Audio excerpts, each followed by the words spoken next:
Hello everybody, this is Artemis with Team RenegAde, and we're bringing you another one of our one-shot videos today. This video is going to be pretty special to us in a way. We are looking at Ichabot Crane by Omaya Games, and this game is particularly interesting to us because actually one of the 5 developers is a friend of the group. So, it was recommended to us that we go ahead and check out the unique game. Now, Ichabot Crane is a 48-hour game developed for the Global Game Jam in 2004. So what this basically means, 2014. So what this basically means is that in 48 hours, the people sat down and coded, developed, scripted, planned, drew this game from the ground up. And I think you'll find that the result is relatively interesting, as it would happen. It's a game with a very simple concept for the most part. You play a robot in some kind of test facility who can detach its head and throw it around. So you'll see that this provides some very interesting camera angles and the like. But for now, let's jump into the game. To access it, you simply go to omayagames.com, and which will be provided in a link in our video description. And you can access the Ichabot Crane game and just click level 1 amidst this charming music. It's going to load up the game for you. So we're going to move using the WASD keys. And we move the mouse to look around. The objective in each level is simply to reach this little glowing portal. In the second level, we learn a very simple lesson, simply that we can jump here, showing that the environment is very well procedurally generated for being put together in 48 hours. Pretty impressive so far. And we have our third level. We're going to see the use of another pretty simple, pretty basic video game mechanic here. Switches. And now we get to the fun. Because the switches are going to hold walls up, allowing us to continue moving around, but in this next part it looks like we cannot access the switch. However, there's a secret. Simply click the mouse, and you'll see that you're throwing your own head. Literally, it's like you're having your face bashed up against a switch in the attempt to actually open doors here. It's kind of bizarre, kind of interesting. Reminds me of Portal a little bit, but it's got its own unique concept. Oh, we can looks like we can walk around here. We can make our head hop about. Okay, we'll take it. And then actually, while the head is down, you can independently control the robot's body, which can then click to pick up its head, allowing you to walk through the door again. Level 4. We're starting on one platform. We'll see that once again, we're too low to be able to jump up, so we'll toss our head, hit the ceiling, ouch. Then we'll just kind of click around until our head lands on the switch, which will bring the robot up to our level. So let's bring him back to us, and walk through. Level 5, we're going to see that these tubes are actually going to propel us forward. Okay, so now we're in an interesting new place here. Looks like there's a switch up there, which we just hit, but we lost our robot in the process. So let's bring him down to us, get our bearings. And we have another switch to hit. The developers did a very good job making sure that there are no areas in this game where you can get stuck, which is actually pretty impressive considering the unique mechanics involved in the game. To have figured all of that out so quickly, it's pretty good stuff. So once again, we'll hit a switch, bring the robot back to us, pick up the head, and exit level 5. Level 6. So we're going to immediately see we have to throw our head somewhere. Go ahead and hit the switch with the head. And now we're in a trampoline. So we'll bring the robot somewhere where it can pick us up again, and try to see where we are. Use this hoop. Looks like we should be good to go, actually. Maybe?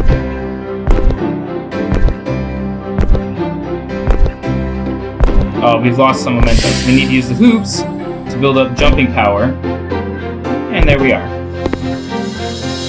Level 7, if I remember correctly. So we're going to be greeted with walls here, just showing that they can have interactive objects in the environment. We can throw our face at them. This is going to hurt a little bit. Ouch.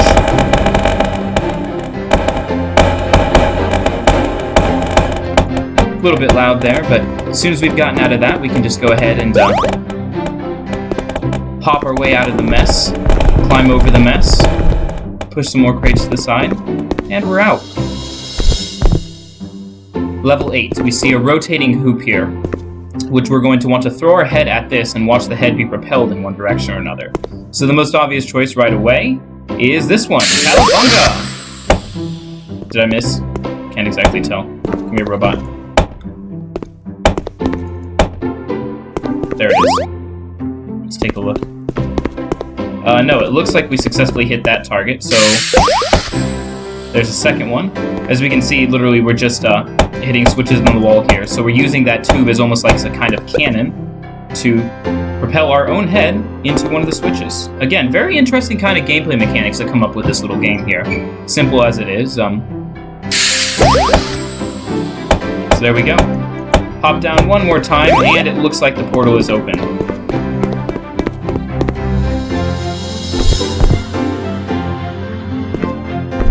Hop up. This switch needs to be held down, so we're going to see that we can throw our head up here, do a little bit of exploring while the robot stays down. Oh! The robot stepped on the switch. Okay, keep the robot off the switch.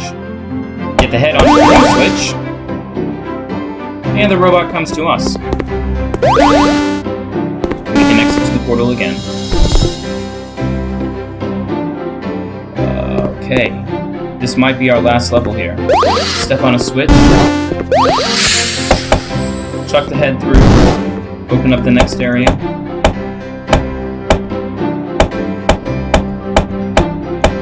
Here we go. No, I believe this is level 9. So we're going to go across the force field. No force field will keep me out. So hit the switch here, and let's try to bring the stupid robot around. There we go. Come on, pick up the head. And we have our exit portal again. So just showing off different kinds of switches, invisible walls. And now we have our last level, the top of the sky facility here. Let's go ahead and take a look. Getting some advice to go that way. Chance. Up on top of the crates here. Oh no! We've escaped the facility early. I don't know if that's infinite, but I'm also not sure if I want to find out. Yeah, that looks frightening. Now let's go back to the comforting walls of our prison here. And we're hoping somewhere we can find an entrance. Otherwise we might be in trouble. A ramp! Praise the Lord, it's a ramp! Here we go.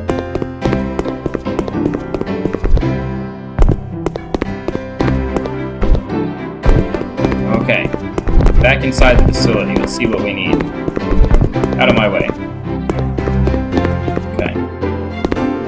So we need to take that down so we can access this area we're standing on here. If I'm not mistaken. That would be the ordinary route. What we just went through seems to be a mechanism to prevent players from getting ejected from the maze early. If I'm not mistaken. Here we go. Back into the maze. So in theory, if we knock enough stuff around... There's a switch.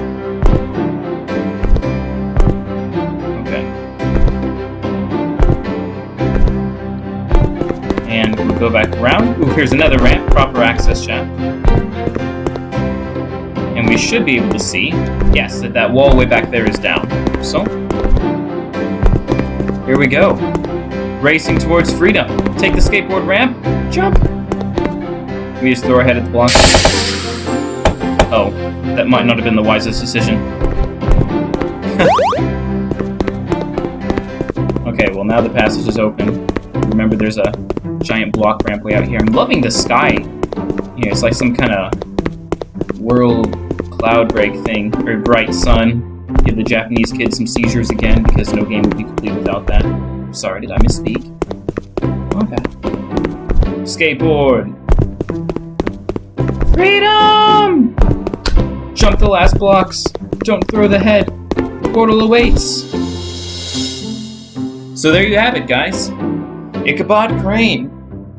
I would love to know what the name stands for. I'll have to ask about that and see if we can get back to you all about this, but overall, it's a charming little game. Absolutely charming. Very interesting mechanics. Got to absolutely praise the developers for putting this together in just 48 hours. It's quite impressive. So we'll be looking forward to seeing how it does in the Global Game Jam. In the meantime, if you like the video coverage, go ahead and like and subscribe. I absolutely encourage everybody to play through the game, even if you watch the video. It's just very cool how it works. It's nice to get in the environment yourself. And finally, if you have any new games you'd like us to look at, or old games you'd just like to hear us play, go ahead and put those in the comments. In the meantime, we'll see you all next Saturday.